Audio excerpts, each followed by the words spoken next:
Hey guys, it's Tim and Shauna with a newly revised 4-step method to achieving jump rope success.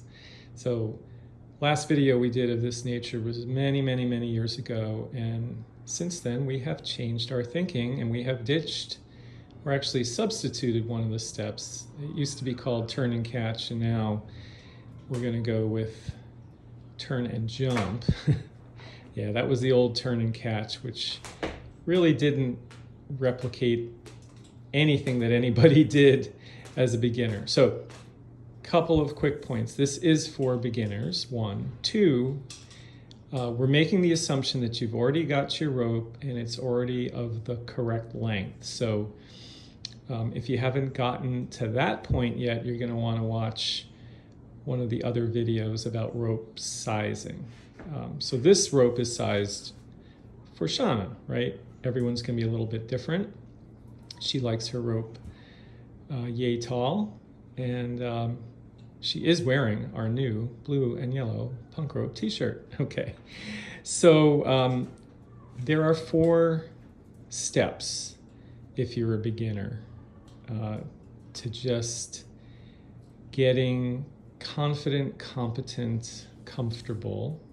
And step 1 does not involve the rope. So we're going to put the rope on the ground. It does involve getting into pretty good posture, which would be feet close together, soft knees. You got the elbows close to your ribs and your forearms angled down a little bit. And so what we're going to do in step 1 is essentially just mimic jumping and landing. And in fact, if you want to even start without jumping, you could just lift the heels off the ground and bounce, pulse without leaving the ground, but still turning the wrists, right? Neck aligned with spine. We're going to try not to look up too much or down too much. Little flick of the wrist, little lift of the heels, that loads the calves. And you just want to get comfortable with that. Now, obviously, you don't want to go that slow when you actually get into jumping, whether it's with the rope or without the rope. But this is a starting point, okay? Nice straight back as well. Good posture, core is engaged. So then we're going to add that little bounce. Nice little hop, listening to your feet. And here you're trying to do a couple of things. You're trying to be consistent with your pacing. So notice if you're speeding up or slowing down. You're trying to maintain that good elbow position. And you're trying to get those wrists rotating. Circumduction is what that's called. And they're going forward. Sometimes people instinctively turn backwards, but that's a little more advanced. Okay, so this is all just step 1. Now, step 2, we're going to go ahead, pick up our rope. We used to show this with... Useful note. Yes. You should feel your calves. Yeah, in yes. that drill. Definitely. Kind of the major muscle group working there, besides your core. Yeah, Wrists. You're definitely loading your calves. You do not want to be hammering your heels, for example. You don't want to be overloading your knees. Landing on the balls of the feet. Okay. So now we pick up our rope, and if you are right dominant, you're going to hold both handles in the right hand to start. So this is just a rope folded in half, and that length should work fine. We used to encourage folks to purchase or use wrist trainers, which is essentially a rope cut in half, but it's not really necessary, as you'll see in a few seconds. So Shauna's back to good posture, elbow in tight.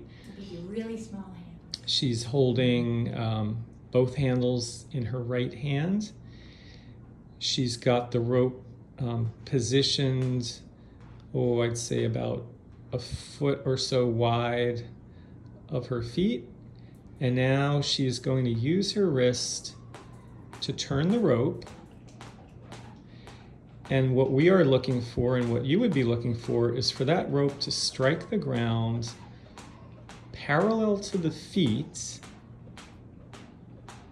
over and over again consistently.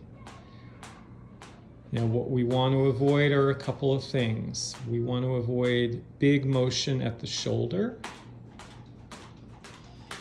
And there you see the rope sliding in. That would be something else we want to avoid. We want to avoid big motion at the elbow. That's called cranking the rope, and you hear this slap. We want to avoid the rope sliding away from the feet. So earlier,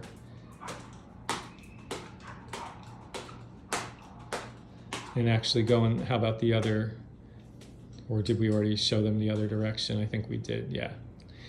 Now, one possibility is if you do notice you're having difficulty controlling the rope, you could grab your bicep with the opposite arm, opposite hand, lock it in, and that might help. It doesn't help everybody. It might help minimize movement at both the elbow and the shoulder. Okay, so that was with the dominant arm. Here's another little trick that Shauna uses a lot with her clients. Now what she's holding is a resistance band by a West German company, or sorry, a German company. There's no more West Germany, called FlexFit. But this could be a washcloth. This could be a very soft stress ball. This could be a lot of different things. Folded face cloth. Yeah, folded face cloth. And you're going to keep that pinned between your upper ribs and the inside of your arm.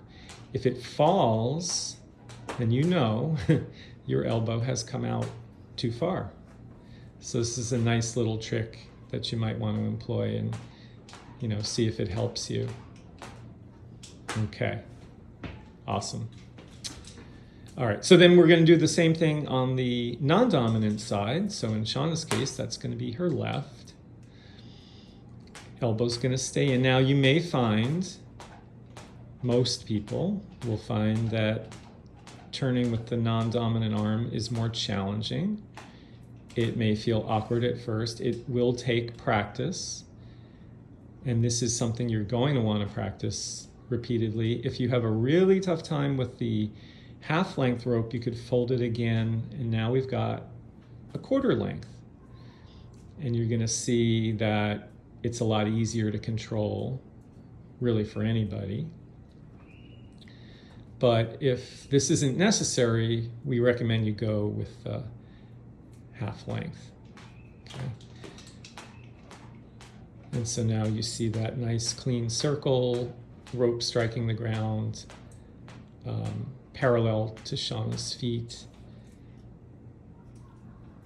Okay, so that was step 2, and then you got to floss your rope to get the kinks out, right? Okay, so step 1, no rope, eventually leaving the ground at first knot. Step 2, rope to the side, both dominant and non-dominant arms, either with the half-length rope or the quarter-length rope.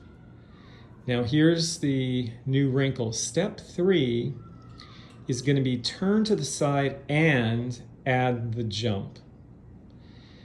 So we're right back to where we were, but we're adding the bounce from step 1, and we're trying to sync the turn and the jump. Now that doesn't mean they're simultaneous, because they're not. Seesaw. The turn happens first. The jump happens second. So we turn, jump, turn, jump. And one possibility to get this down is to have the rope in your field of vision before you jump. So as it comes around and over, it is, say, about waist height. Now that's not easy to do if you're not, really familiar with the timing of rope jumping, but it's something you can try.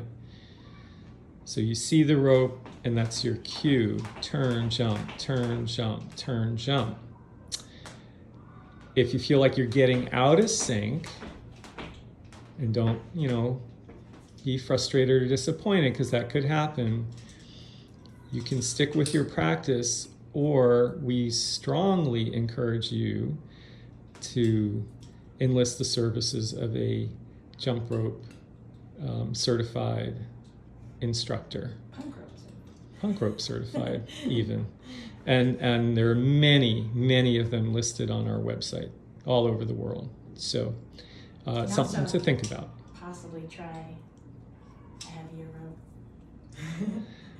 Yeah, so ropes in terms of weight, length, all that stuff is really a different topic, but that is certainly something that could help you with your timing. So we had turn and jump on the dominant side, then we're going to do turn and jump on the non-dominant side. Again, this may be a little more challenging. So first get that turn going, and then we add the hop. The jump is very low, guys. It's just enough to clear the rope. We're talking about an inch. Okay, you don't want to get into bad habits right off the bat. Perfect.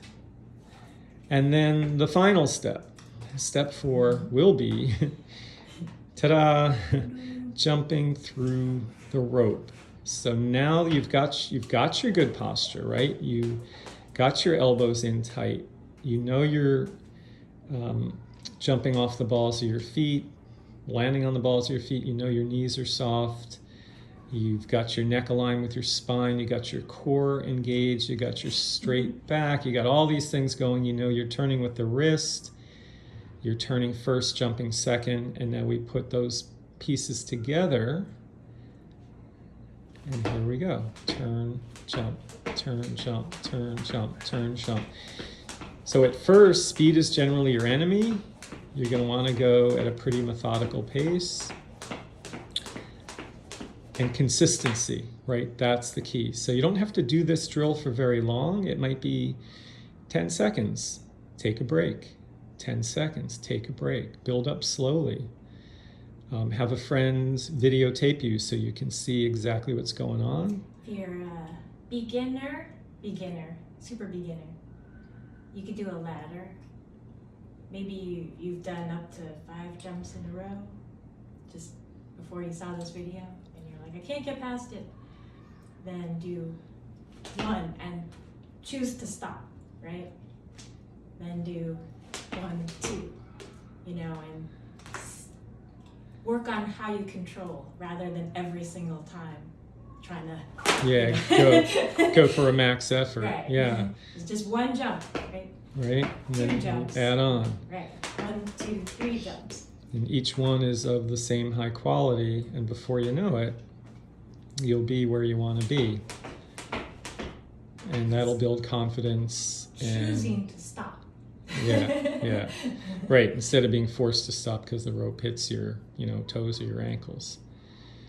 So we hope that's helpful. I know that was pretty long-winded. It's a little longer than we expected, but I think that's a really helpful approach for beginners, and one that we've been using now for a number of years, which is why we decided to, take the old video offline, even though it had about 720,000 views. We've evolved, so we hope you guys have as well. Thanks for watching. Give this a thumbs up if you enjoyed it. Hit that subscribe button. And as always, if you have any questions, jot them down in the comments below, and we will always get back to you. All right. Take care now, guys. See you next time.